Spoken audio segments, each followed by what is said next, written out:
Hello, this is Reese Lambert. Today we're going to be talking about the Plains Indians War in Sundance. I have created a Prezi to present some of the dances and instruments that have been used.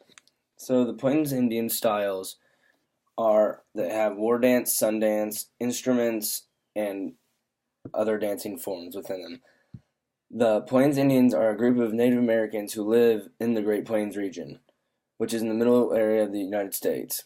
When first arriving to a Plains Indian powwow, people think that all the songs sound similar, which is true for the composition and style of the song, but each song has its own identity for each part of the powwow.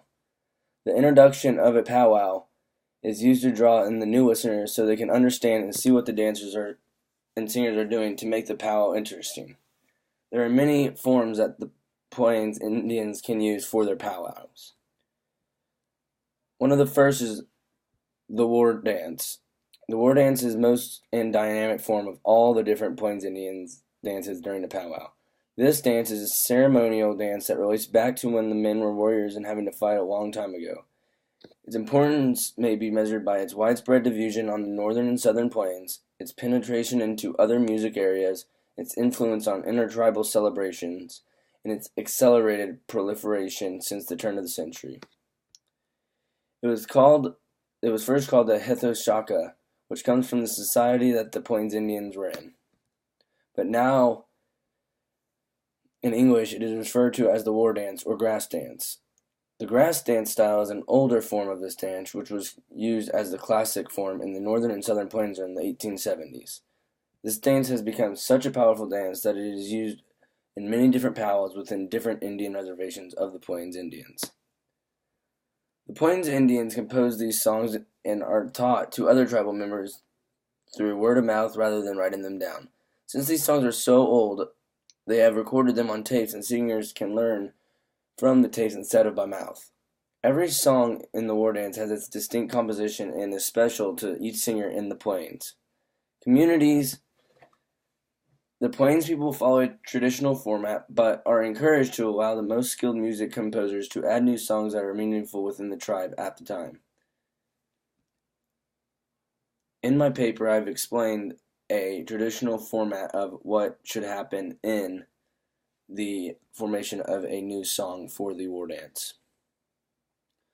The songs are created of vocal word phrases that have no exact meaning to them, but have been in these songs for many of years. It is a language of music that the Plains Indians use in order to keep creating new additions to express their lives. They personally add the meaning of what these phrases mean. Each phrase that is used has its exact meaning within the song. These phrases can express sadness, happiness, excitement, or pride within the tribe. Some of the phrases are even used to express events that have happened many of years ago. The Plains Indians have created this non-existent language that allows them to pass the songs on within each tribe. It allows Plain tribes to get together as one community and sing the songs to the same drum beat, even though each tribe has their own language. The Plain songs that are created normally don't have an exact name. Each song is identified differently by the melody or lead phrase.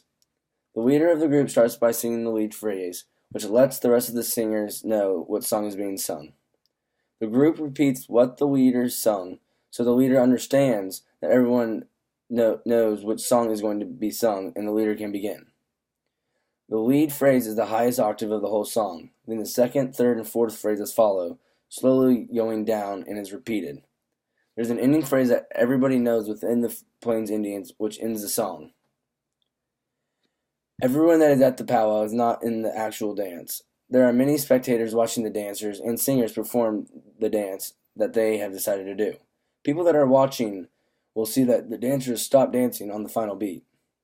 It is crucial for the dancers to know when to stop, especially if performing in a competition, because it can cause the dancer to be kicked out of the competition. The dancers are not aware of when the song will end because the song can cycle through multiple times, depending on what the leader wants to stop the song. The dancers know that the song will continue if the leader singer comes in and starts the lead phrase over again. But if the leader doesn't come in at the end of the fourth phrase on the last beat, the dancers will stop on the final beat. Another famous dance within the Plains Indians is the Sun Dance. It is a dance performed more for religious and sacred purposes. This dance began a long time ago, once a year, when the buffalo would come together after the rough winters. The people were very happy when the buffalo would come together because that meant there was food for them for the whole spring and summer and fall. This dance is different than the war dance or grass dance because men and women can participate in singing and dancing since it is a sacred dance. The dance tends to last around 6 days. It begins at the sunset once the buffalo is prepared and ends at a sunset. It is supposed to resemble the difference between living and dying. The sun dance is usually initiated by some man or woman in fulfillment of a vow made at the time of distress, when supernatural aid is invoked and received. There are many other ceremonies that take place during the week-long procedure to keep people involved and focused. When the camp is being put together, they put a teepee in the middle, which is where the rituals happen. People then go and find buffalo hide, or even cook buffalo tongue for the dance. The dancing warriors start to dance in a lodge and build an altar. The pledger and his associates, who deny themselves food and drink throughout the period, now begin to dance in supplication for supernatural power, steadily gazing at the sun or the offerings on the center pole. This dance is much different than the war dance because it involves many different steps in known tribe traditions. The instruments that are used in the dance vary depending on which dance is being performed. In the war dance, the instrument that is used is a tambourine drum. The drum is used to set the beat for the men that are singing the song and control the pace. It also allows the dancers to know what rhythm to stay on. The whistles and rattles are used more in the sun dance, along with the drum. The whistles and rattles are used to act like a bird during the ceremony as a religious aspect. The drum is the most key instrument along with the voices to make each dance special and unique. Without the instruments, there would be no rhythm to the songs. The Plains Indians have put a lot of effort into their dances for many reasons. There isn't just one dance that they use for ceremonies or celebrations, but each dance has its own meaning and is used for certain occasions. The war dance to get together for happiness, sadness, or excitement, and the sun dance is composed for religious purposes only.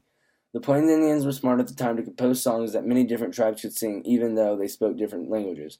This region that the Native Americans belonged to take great pride in their music and dancing for them to have such strong communities. At the end of the presentation, there's a video of the war dance if you would like to watch it. Thank you.